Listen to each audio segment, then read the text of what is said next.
two, one, two, one, two, one, two, one, two, one, two, one, two, one, two, one, two, one, two, one, two. I'm fucking back. I am back. I've been off for the last 2 weeks. You know, been kind of tired. You know, child support, my job that I work at is, you know, running my mental down. You know, my fingers hurt from typing all day and things like that. But, you know, before I jump into this Wu-Tang, because Wu-Tang ain't nothing to fuck with, because Wu-Tang Clan is on top of the hip-hop world. Is Wu-Tang Clan shit better than Power? Yes, it is. Yo, 50.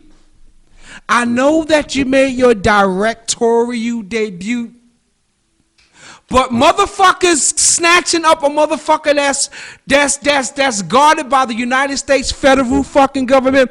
I'm surprised Donald Trump didn't give you a call, 50, because I heard that Trump been calling a lot of people. Snoop Doggy Dogg said that he called him, gave him a warning. He been giving out warnings. You're 50. What kind of writing bullshit is that you're gonna snatch up a United States federal fucking witness that's bringing in a boatloads of cocaine, stepped on fentanyl, that you just gonna snatch this bitch up and bring her to some white motherfucker that's slinging Tommy, some Oxycontins? Come on, 50. You should have went up in that fucking writing room and you should have told them motherfuckers to change that story, because you are not. You know how Maury said you are not the father? You are not going to snatch no federal fucking witness up like that, because I guess El Chapo would have got snatched the fuck up. Anyway, good evening to the people that's out there in the world. I'm happy to be back.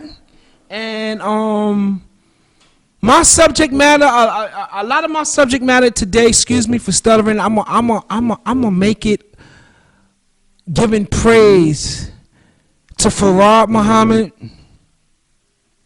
to Elijah Muhammad, to Malcolm X, to Clarence the 13th X, to Minister Farrakhan, and all the way to Muhammad Ali, because you know what? I just seen something on YouTube today, and one of the old 5%ers, one of the old guards, one of the old members that was up there in Harlem that was rolling with the Nation of Islam had said that the members of the Nation of Islam had wanted Muhammad Ali to take over the Nation of Islam. It's like, oh shit.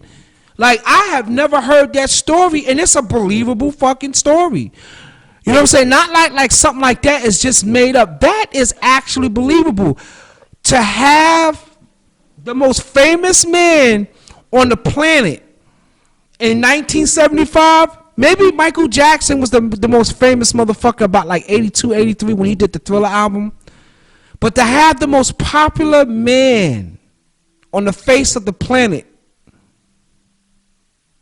be the leader of the Nation of Islam before Minister Farrakhan took over, because he said that Wallace Dean, Elijah Muhammad's son, was working for the CIA.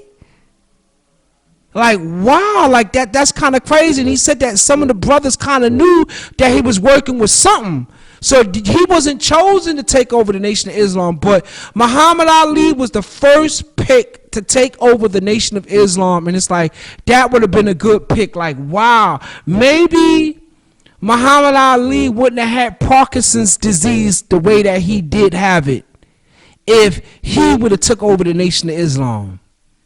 I think that would have been very, very good. But all praise is due to the teachings of Elijah Muhammad, and like I said, to Malcolm X, to Clarence the 13th X, and to Minister Farrakhan, because at this very moment, you know, this is a hip hop station, and right now Wu-Tang Clan is back at the top of the world. 50 Cent, you at the top of the world with Power, but that's some other shit. Wu-Tang Clan is on the top of the hip-hop world. Their publishing is going to go up because people are going to be streaming their fucking music like crazy. Their streaming is going to go up. I watched the first 3 episodes on Hulu. Hulu, I give y'all props for even dishing out the money to do some shit like that, because y'all, between Hulu and Netflix, y'all be dishing out some money on some crazy other shit, but to dish out a story like that, Shout out to the Method Man and the RZA for being the executive producers of this album, not this album, but being the executive producers of this story. Bringing to light how the clan was formed. You got different crews of niggas and different individuals with their own kinds of street ideology that the RZA brought it all together because he had a vision, and I'm glad that it was some prosperity. I'm glad that they extended to the culture of hip hop. And I am so very, very, very, very, very proud. And it's like, wow, they showed the part when they was cooking cocaine and fucking pneumonia. And I have always heard that crack cocaine with some people, they was cooking that shit with pneumonia. I guess to give the shit a different, I guess a kick to it, a lot of y'all motherfuckers don't know, but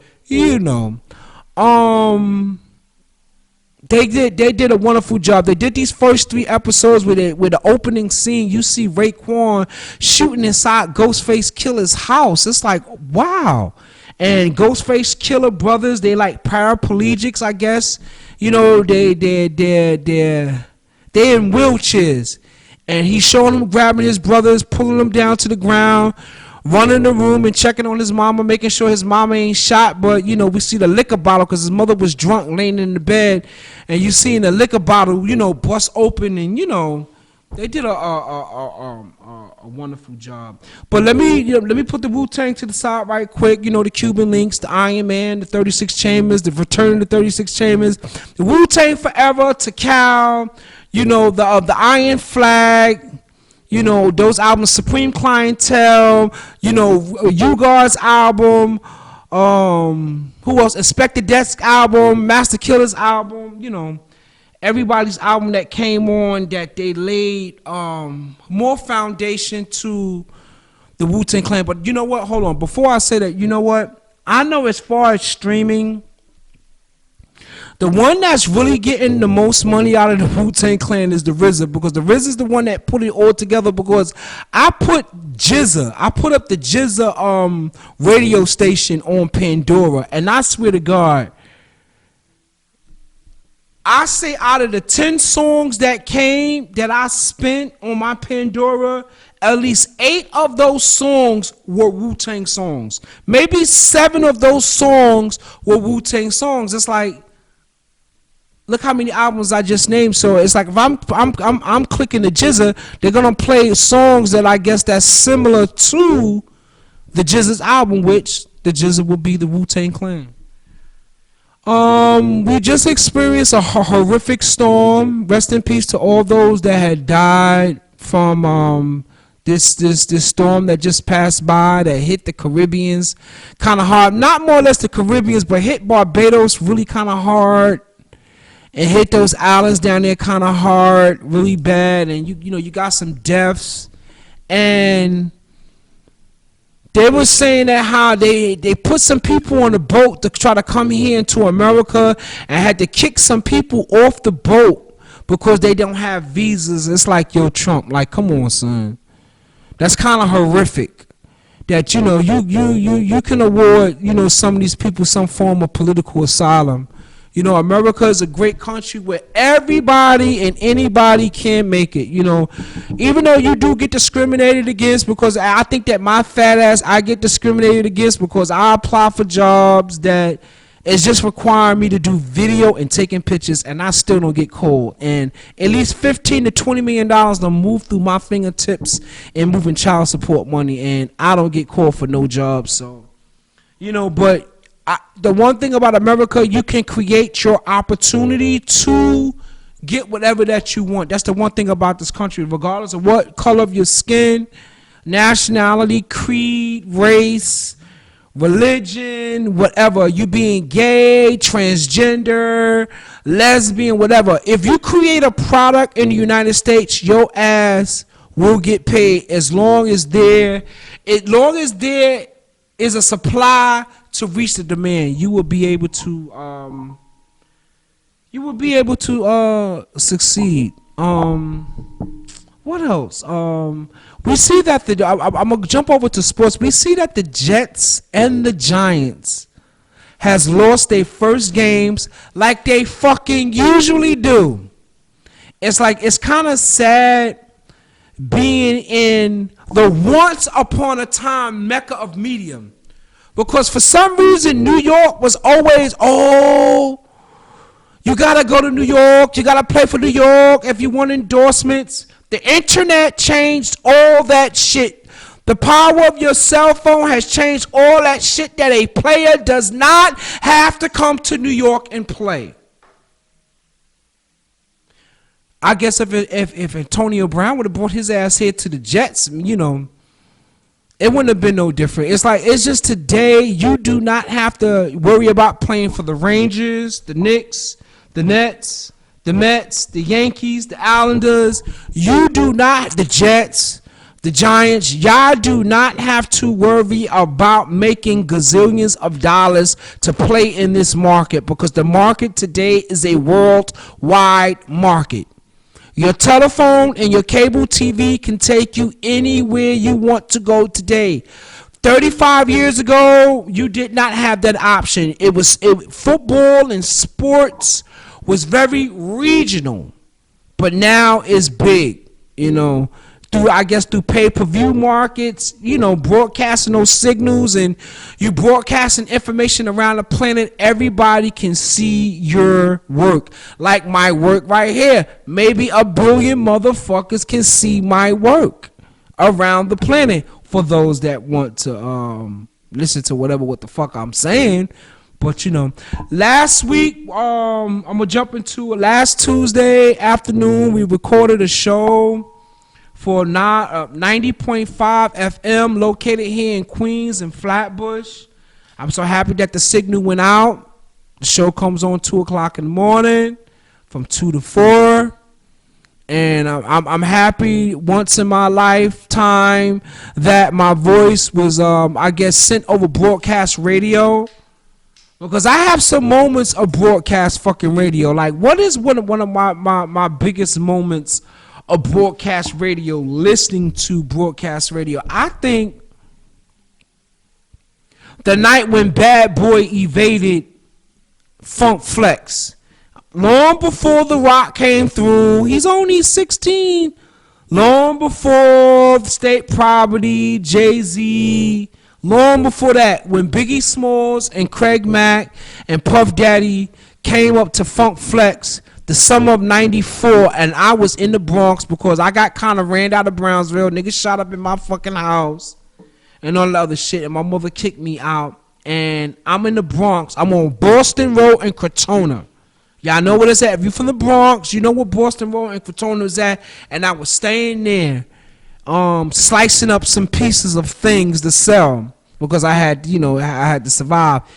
And Biggie Smalls murdered the blood clot, and he did Unbelievable. This is the first time I heard him doing Unbelievable, which he had performed Unbelievable to Little Vicious. I think that's his name, Little Vicious. Take It Easy, and Biggie Smalls killed that. That was probably like one of my greatest moments in hip hop, of actually listening to the radio, hearing something that I wanted to hear. Also, like, one of my greatest moments in hip hop is seeing my sisters and my older cousin Gary Porter. This is about like 81, 82. I would say 80, 81, when you used to have to record rap music at 2 o'clock in the fucking morning because radio was not spinning rap. You will only hear rap inside of a club. You will only hear rap on the side of a mixtape. So all praise is due to fucking Russell Simmons for bringing Run DMC to radio. All praise is due to the fucking the hip hop, to the hip hop, because they made it to radio too. Curtis Blow, you made it to radio too. Also Grandmaster Flash and the Phineas 5. Don't push me because I'm close to the edge. I'm trying not to lose my head. That song was played on radio about 1981, 1982, 1983. Before the times when hip hop was actually played on radio. So I want to give a shout out, giving a shout out to that, and giving a shout out to my man Math and shit, because this motherfucker here is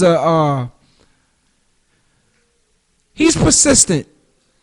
And If Biggie Smalls was around Puff Daddy and he seen the persistentness of it, or if you seen the Wu-Tang Clan around the RZA, I'm gonna jump back over there to the RZA, like you see the persistence and the drive to it, it's like it make you wanna fucking come out, because my ass is tired from fucking working and gotta go home and get the kids and gotta get those motherfuckers up to get in the morning, because my baby, this is his first year in high school and he gotta get on that train. And it's like, oh my goodness, I'm so glad this is not 1987 where I would have really had to worry about my son getting knocked upside his fucking head with a hammer or a mallet, or getting cut with a fucking razor because a bunch of bum ass niggas is jealous of his waves.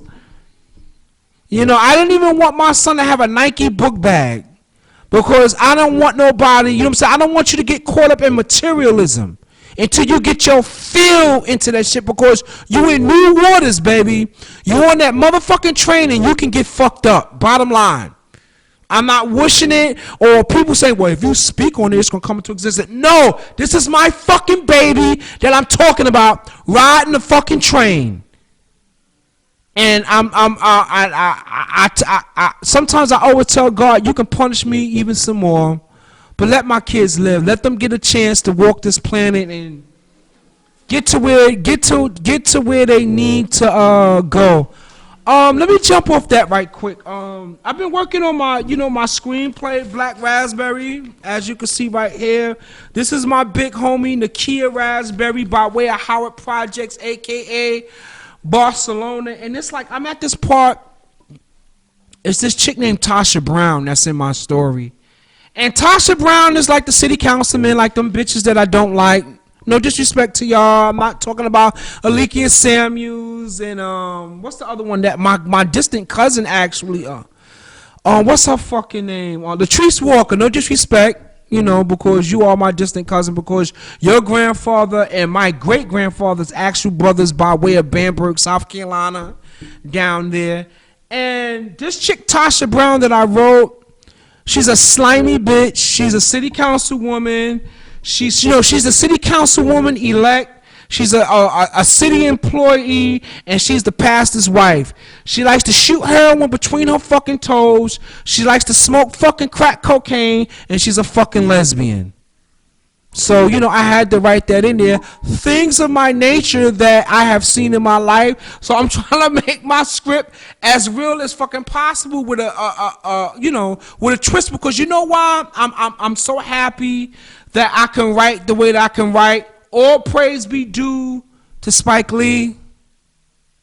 All praise be due to John Singleton. Which it makes me want to jump to fucking Snowfall. A lot of you motherfucking people that's out there, you are not. It's like, I'm gonna talk about that Woo. And I'm kind of mad at myself, and I'm glad that I got Hulu paying all that fucking money for cable, Hulu, and Netflix and all that shit. I'm gonna try to watch all the shit that I can. That I didn't jump on Snowfall when it started. Of course, we know that this is actually Freeway Ricky Ross's story, and John Singleton, I think that you should have paid him before you died. Rest in peace. I love you, John Singleton. But y'all should have came to some kind of agreement, and you should have gave that man his money, because that's his story. That man was getting that cocaine from the CIA. The CIA was taking that money to fund the Sandinistas, the Contras, or whatever, to fight against communism. Because during that time, Ronald Reagan, George Bush, we must stop communism, and we can't have communism too close to North America. Bad enough we got a fucking embargo on Cuba, but we cannot have communism this close.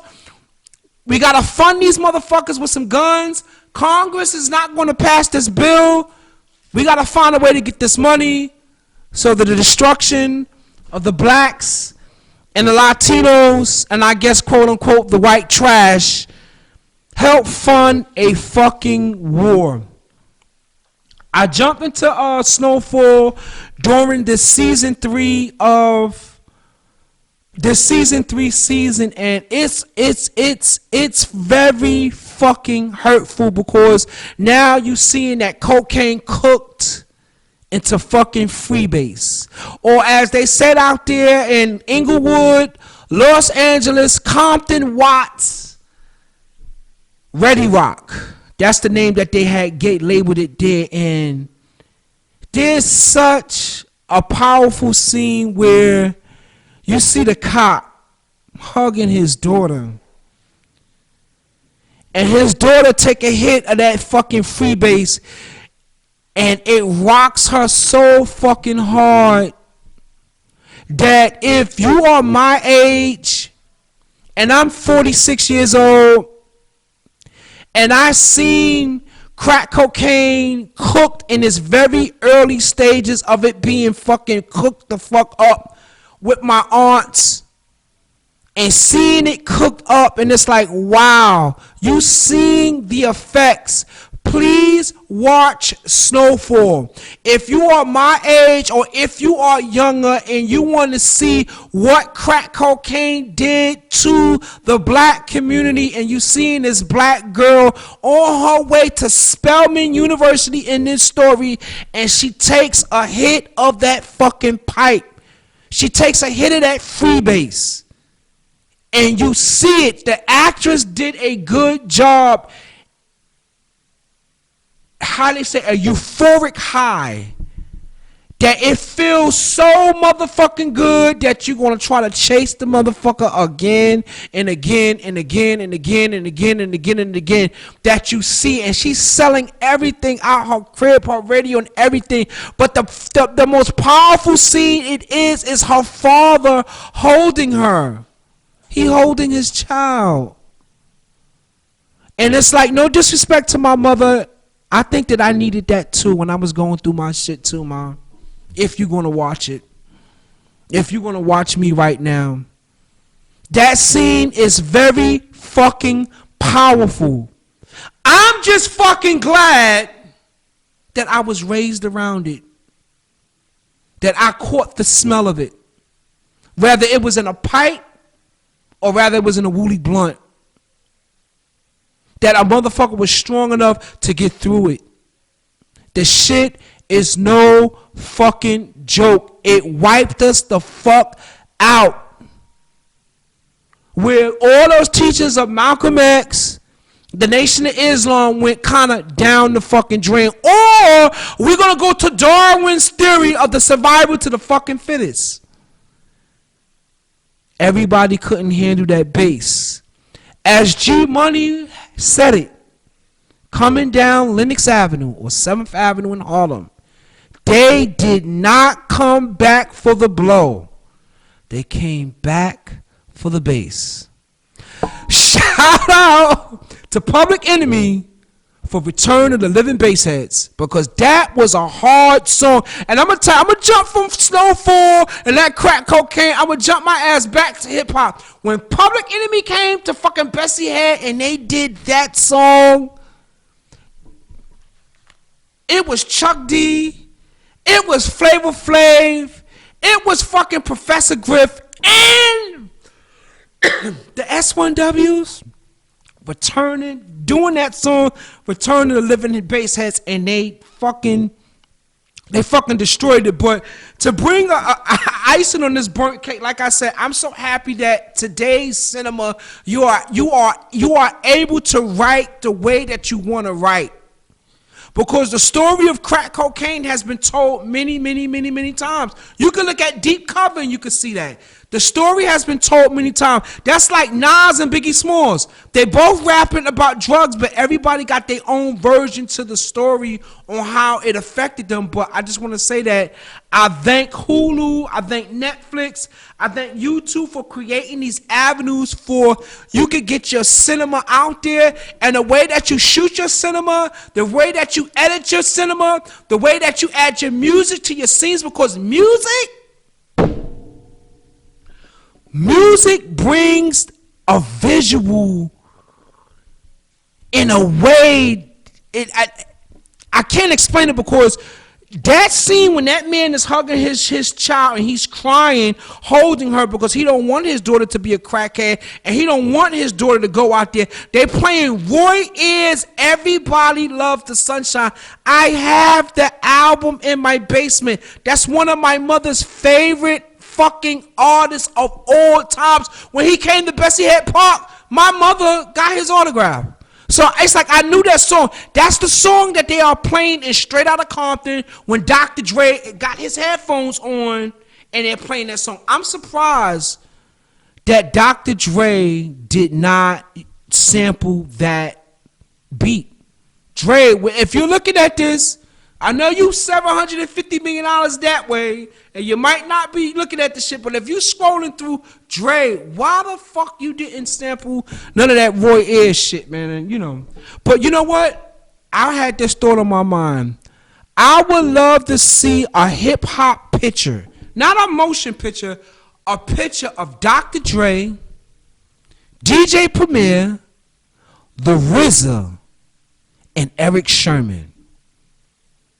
I'm going to throw DJ Pooh in the mix too. And I'm going to throw Battle Cat in the mix too.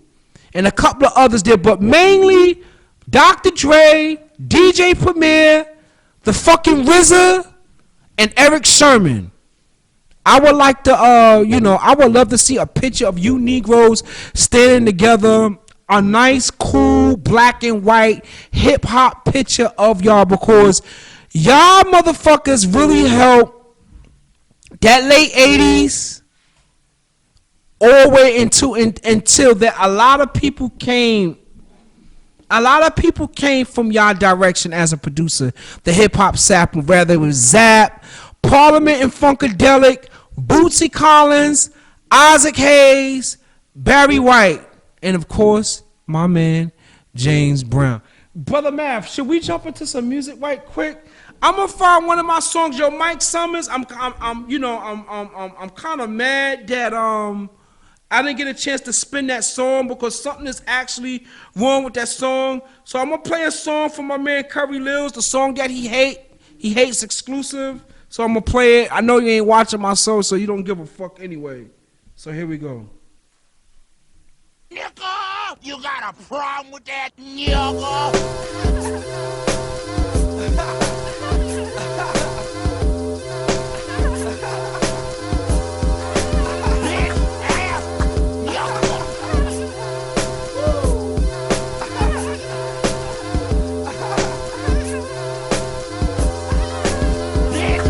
Hey yo, they open up the cage and let the beast out. Neck going chilly, so I brought the heat out. At the arena, 10 shows down.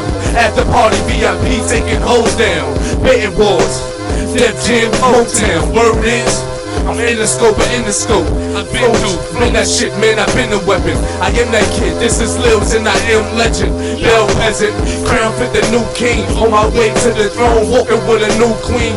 Blue steel Lils, hitman for hire. Beat on chopping block, dates past expired. Clock, shells, pop, body drop, solve situation. Duct tape, plastic bag, low acid, cream made them. I wrote this last night, something exclusive. See me in something exclusive. Beside me, something exclusive. Smoking something exclusive. Hop out looking exclusive. I'm that new nigga now, something exclusive. I wrote this last night, something exclusive. See me in something exclusive. Beside me, something exclusive. Smoking something exclusive. Hop out looking exclusive. I'm that new nigga now, something exclusive. I come through, something real stupid. Inside's gray, outside real bluish. You ain't heard of me, I see y'all watch the news. This that real nigga shit, I come from YouTube. I'm that new dude for the new school. Tell Duke stop frontin', but why shoot dude? This that new groove, I'm that new Snoop. I make Def Jams like Russell, classical, lyrical. I swear right hand on the Bible. Same time, left hand on the rifle. Dead niggas can't defend life. Besides, you can't breathe with a hole in your windpipe. Disrespectful, I'm the one fucking my friend wife. IQ, I see through you niggas with 10 sights. This the insight of a G life. Married to the game, but I feel with the street life. I wrote this last night, something exclusive. See me in something exclusive. Beside me, something exclusive. Smoking something exclusive. Hop out looking exclusive. I'm that new nigga now, something exclusive. I wrote this last night, something exclusive. See me in something exclusive. Beside me, something exclusive. Smoking something exclusive. Hop out looking exclusive. I'm that new nigga now, something exclusive. Drive-by music, realest shit I ever wrote. Black and haze, Realest shit I ever smoked. AR-15, biggest gun I ever tote. Biggie Smalls line, realest shit I ever quote. I make scenes out of nightmare dreams with the 45. Put you on lean like 555. Many men throw shots but none hit. Many wear tight clothes, but that ain't gangsta shit. He pussy, I can't blame him. Run with a bunch of dicks like Jenna Jameson. When I'm raising the rays from my gun, I shrivel your ass up like a raisin in the sun. 2 felonies, so I can't keep a job, nigga. Fuck hustling, I'm going back to robbing niggas. I wrote this last night, something exclusive. See me in something exclusive. Beside me, something exclusive. Smoking something exclusive. How about looking exclusive? I'm that new nigga now, something exclusive. I wrote this last night, something exclusive. See me in something exclusive. Beside me, something exclusive. Smoking something exclusive. How about looking exclusive? I'm that new nigga now, something exclusive.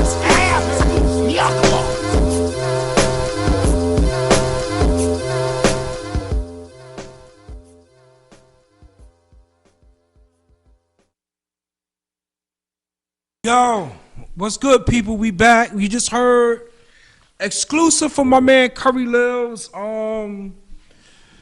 We're gonna get to another song down the line. But yo, shout out to all the new up and coming artists that's out there, that's coming up. You know, laying it down and letting the people know your life experience. But as of right now, the Wu-Tang Clan has just taken over the building. The Wu-Tang Clan has just taken over the hip hop building. Power, you on your fucking way out, my nigga. That unbelievable shit. I'm gonna say it again. Yo, 50, that's some unbelievable bullshit. I don't give a fuck. I would want you to help me produce some of my shit, but yo, 50, you're stealing a United States government witness. This is not fucking stagecoach shit from 1843 and shit like that. Come on now. That's that bullshit. But you know what? Looking at how Raekwon and the Ghostface Killer actually had beef with each other. And for them to bring that good music out when this man fucking shot in his crib and almost killed his mother, almost killed his brothers, and almost killed him, hitting at him with that Tech 9, hitting that shit, because that was one of those guns that was out there, you know, in the late 80s and in the early 90s, where niggas was using that gun right there. That gun used to get jammed. And it's crazy because if you look at the movie, the kid that got killed, Jay Son, it's crazy. My man name is Jay Son, but his name was Jay Son. And he was soaking the bullets inside fucking baby oil, putting them in the gun, saying that, yo, if you shoot it, the shit won't get jammed. So I guess, you know, the bullets slipping out that shit, you know, killing people and all that shit. You know how that shit go. Donald Trump, the election for the United States presidency is on its way. It's coming up once again. And who are you going to vote for? I guess all us Negroes. I'm not going to vote again. I'm just kind of tight on how the way Donald Trump. You know what? George Bush had his shit. And I don't really know too much about Reagan, but George Bush had some heady-headed Negroes sitting in positions. The chief of staff. And I'm not even talking about W. I'm talking about Papa Bush. Papa Bush had a Negro that was the head of the CDC at one time, or high official with disease. And he had a high official Negro sitting up there, you know, as the Joint Chiefs of Staff, even though Colin Powell, you knew that fucking cocaine was coming into the United States. You ain't gonna sit here and say that Oliver North is the fall guy for the shit. That's the white guy that you see from back in the days, and he's holding his hand up. As a matter of fact, when I get my next shirt done, and I wish I could get it done, I'm going to get a picture of Oliver North, and I'm going to put crack cocaine right under him. Cocaine and crack cocaine. by Oliver North. Hashtag 1983, 84, 85, 1986. Wow, it was something on my mind that I wanted to talk about. Damn, what was it? It ain't the weed, it ain't the liquor. It was something that I wanted to say. It kind of slipped my mind, but the kids, they are back at school. Let's make sure that these Negro kids become the future. You know, and also, you know, get educated in the sciences of math and science, but also getting educated in the field of political science also too. You know, because you need to know what was going on and where you from. Yes, 1 + 1 = 2, and an amoeba is just a one-cell organism, and the sun is about 93 million miles away from the sun, but there's a political science to life that you must also learn about. And I'm gonna tell you, one of the political science things that you need to learn about when you are getting closer to getting your bachelor's degree, you're taking a different course of courses when you're taking your associate's degree. And I know it's when I got my associate's degree at BMCC, which it took me 17 years to get.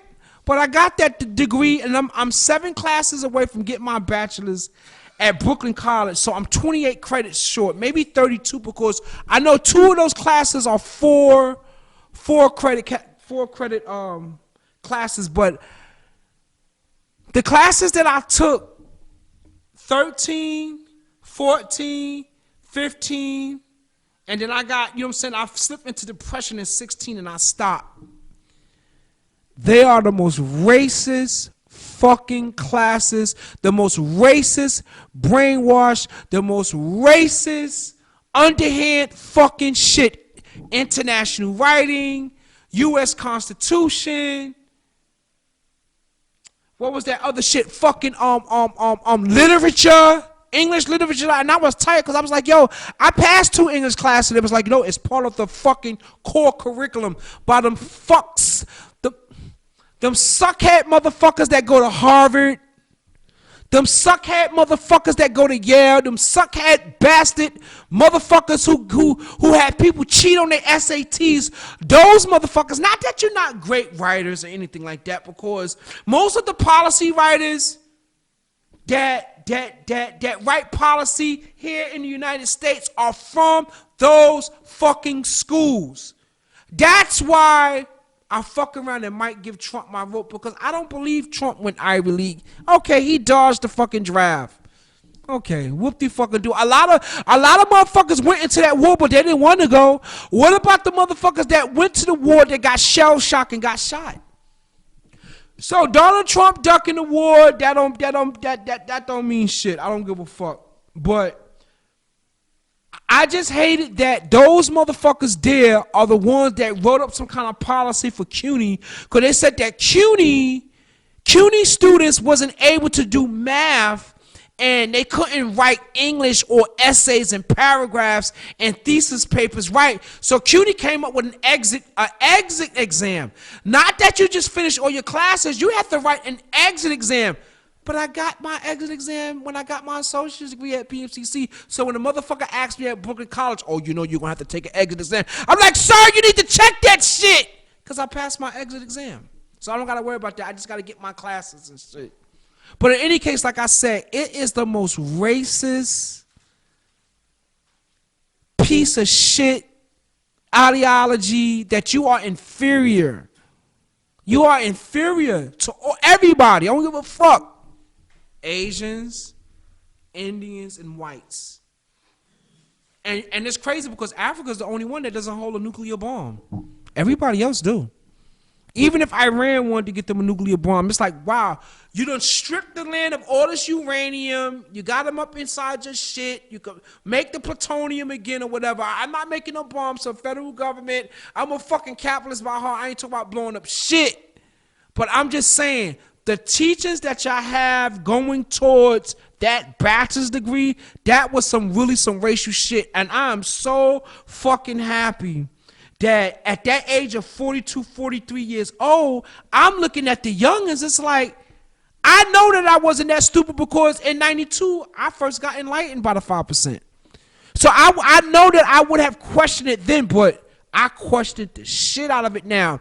The crazy shit about these classes that I took, I think that one of my professors, the motherfucker that gave me 2 A's in one class, he gave me one in international writing and another politics class. He gave me a fucking A. I think he was a KKK member that was smoking crystal meth. He just liked me. He would tell everybody to shut up. Maybe he was trying to dig me for some information. I will always come with the Lord Browns. Where he would always say, Lorenzo, could you say what you wrote in your essay? I say, if you lose in a fight in a fair way, you bite a motherfucker in the face and you change the direction of the fight. Mike Tyson. He used to love me saying that shit.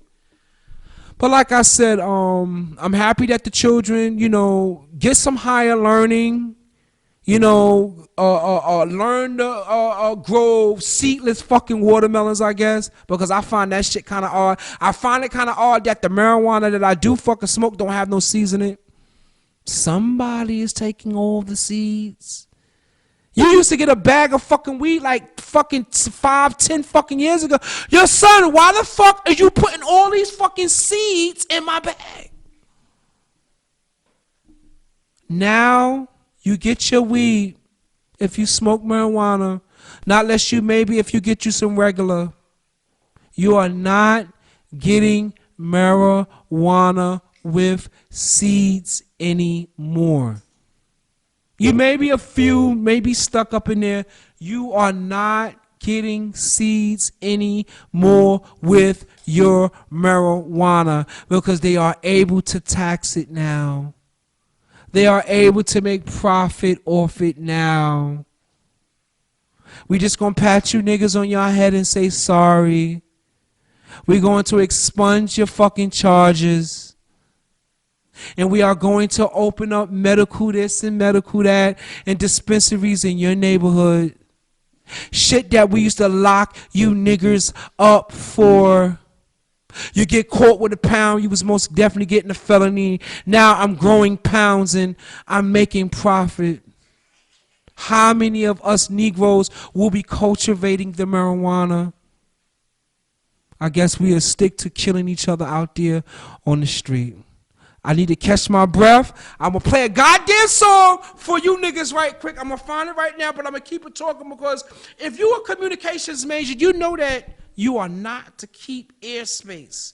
The next song is going to be my peripheral for my friends that I grew up with in fucking on Hershey Street and they asses moved to Virginia in 1995 and they ain't never come back. Ready, bro?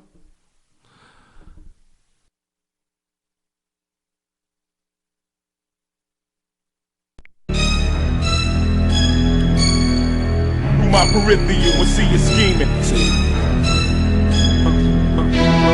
Through my peripheral, I'm watching them. My peripheral will see you scheming. I see you hating ass niggas scheming. We doing it, baby. Let's go. Through my peripheral, I'm watching them plotting. Your boys nice with the gun work, keeping them popping. I'm big worm, fed out the apple, dirty and rotten. All my life I've been a bad boy. Watch where I stop it. Me and my comrades ready for combat. If you don't want a problem, boy, you better calm that. Respect the line, fucker, get caught at the crossroads. We can't lose, nigga. I'll fight off a earlobe. Welcome to my humble abode. And the lost. When niggas swallow pride, you survive by any cost. But cops is killing niggas with excessive and deadly force. In the wrong neck of the woods, we're showing them jewels off. You don't know none of these dudes, so stop talking that talk. Put yourself in my shoes and I swear you couldn't walk. See, these niggas got the balls, but they ain't got the smarts. Like a nigga with a gun, but he ain't got the heart. To my niggas on the run that been here from the start, like Cillian color purple, line never part. My peripheral will see you scheming. Only thing real niggas respect is long dough, so connects come slow. If you copping just one O, everybody wanna blow, but niggas don't wanna pop. So I'm sending faggots to hell and the devil red drop, trying to cop more than before and tour 50 states with one pair of clothes and a digital plate. These niggas talking like they cake really baking the oven, and when you put them on the spot, they look at you like you bugging. I'm like, fuck them, they hate a nigga loving his life. No, if given the opportunity, they plugging my wife. Niggas the shice when you let them be, especially the bum type. Twist L's with you one day, plotting the next night. It's alright, cause I can make a call on the celly and have niggas in your crib like meth did in Belly. My Caribbean will see you scheming. See it. Yo, it's like when they spot you, they got you. Your vision be so blurry, but I stay a Kuna Matata, meaning with no worries. Through a thunderstorm, heat wave, or snow flurry, we overcome pain and defeat with no hurry. Can't sit pretty with no gain of victory, so we hang like old titties and bang if necessary. It's a frontline thing, you lames ain't got that through yet. Slash spitting slugs, slash we ain't got the proof shit. We still the illest faculty without this music. Instilled in us as youths, we gotta do this. Cause when bars and murder get on it, it's like a collage of burners. We flow harder than all of you burgers. Regardless of this hardship that we harbor, we all earners. And it's that before dishonor, so hard enough you're not learning. You're sitting with time's turning. And I see it.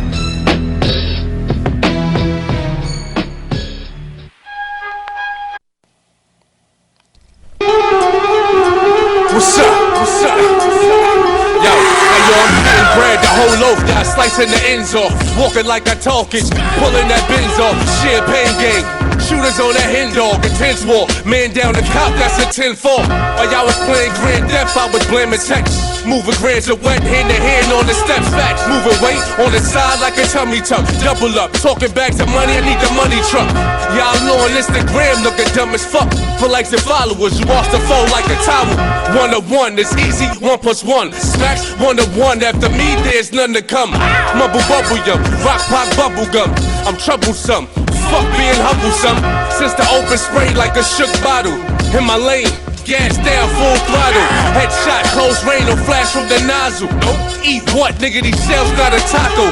Push-ups and dips, 10 reps, 20 secs. Big C's, August 23rd, shit to the death. Slide on you with my slides on. Shooting side on till your side gone and slide off.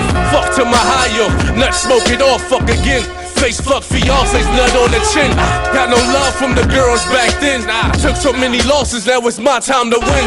In and out the pen, life as a sinner. Had mouths to feed, breakfast, lunch, dinner. Still with back benders, back with backstabbers. Money grabbers, life as a chain snatcher. Brownsville brain smasher. Never ran, never will when they came at ya.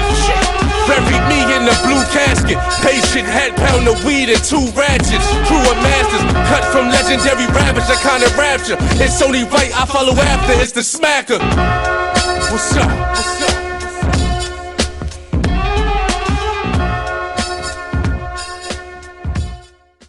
Yo, what's up? We back. You just heard my man, the Smacker, and you heard Peanut and TJ, My Peripheral, produced by Yo Q. The first song that you heard. The other one, you heard the Smacker, Curry Lils, a.k.a. the Smacker, you know, went over that Tonight's Tonight beat by Redman. And you know what? I'm going to jump to that right there.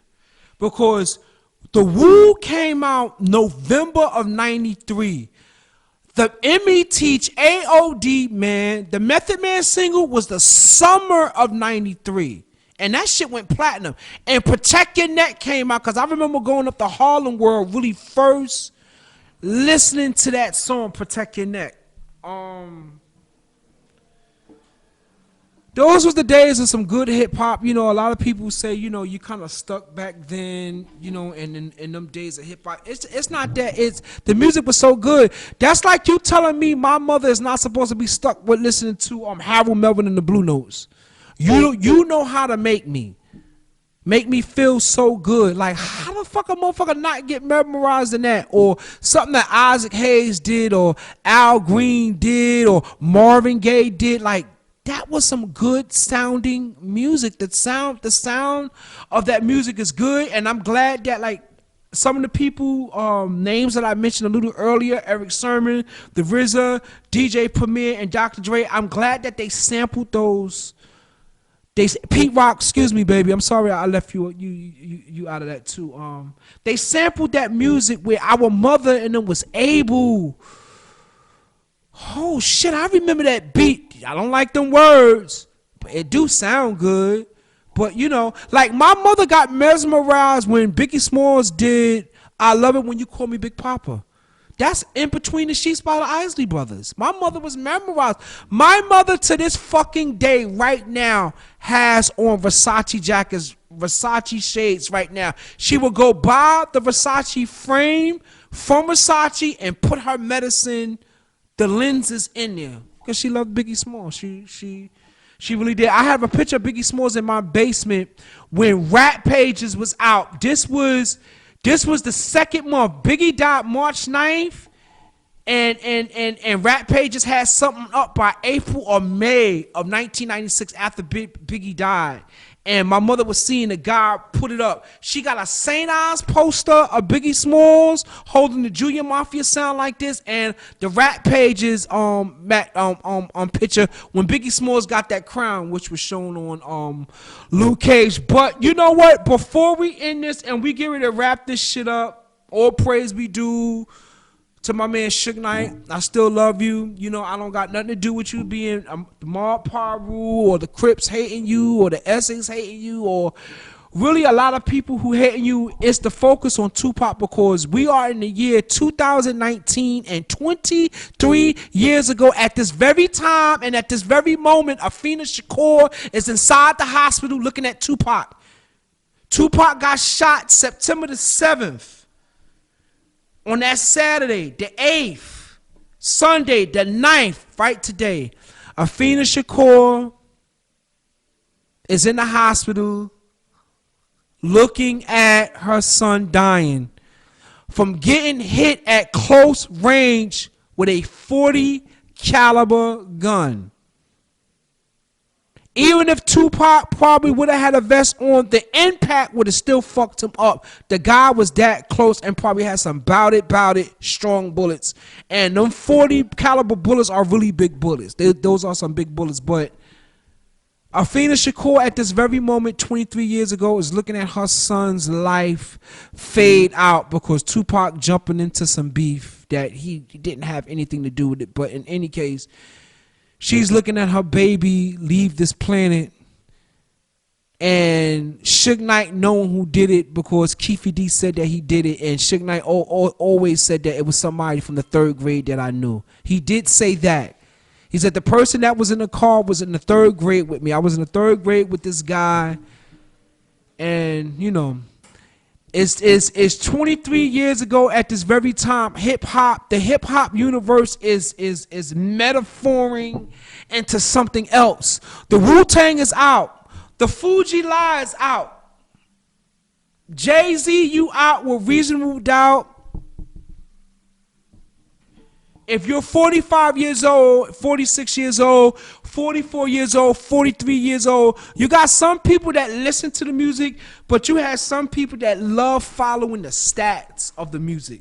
Meaning, how many fucking records are you selling? And at that time, the God MC, Reasonable Doubt, is a hard fucking album. The hip hop samples is crazy on that album, but it wasn't selling at that time. And it's crazy that Tupac leading up into next week, or as a matter of fact, they dropped the Machiavelli album in November, October, November. And it's like, wow, Tupac was coming at you too and shit like that. But all praise, you know, be to Tupac. All praise is to be the dude to a Death Row, which right now you're owned by a fucking toy company. The hip hop master recordings of Death Row Records is owned by a motherfucker who makes G.I. Joe dolls. Hasbro. They went and bought E1. This was the company that they spent $18 million to buy the Death Row catalog when Dr. Dre could have bought it. Maybe they just didn't want that Suge Knight bullshit. Like, fuck it. Y'all should have brought in that shit, but E1... These are the same motherfuckers that bought Koch. They went out there and bought a lot of independent little companies and shit. And now, Death Row is owned by Hasbro. Which, Hasbro, I appreciate G.I. Joe. I appreciate you putting the Cobra Commander in my fucking head because I always looked at Gaddafi and Saddam Hussein and Bin Laden as the Cobra Commander, and y'all fighting a fucking war on the fucking desert. If that ain't a fucking subliminal fucking message, then I don't know what it is. So I'm gonna wrap this one up. Dear mama, I thank you for not dropping me. Dropping me on the bed. Dropping me on the floor. My mama almost dropped me on the floor. And my mama said that she grabbed me, you know. And I didn't fall on that floor. So like I said, you got a beginning and you got an ending to one story. Because in the beginning of this interview, I said some shit. But at the end of this interview, ma, you know what I'm saying? I got my issues and everything. But in the ending of it, I thank you, ma. Because you heard a little loud clap out there because there's other events that's going on out here. You can hear it. There's other things going on in here. It's a real big media place. And on that note, peace and love. Thank you, mama, for not dropping me. We out.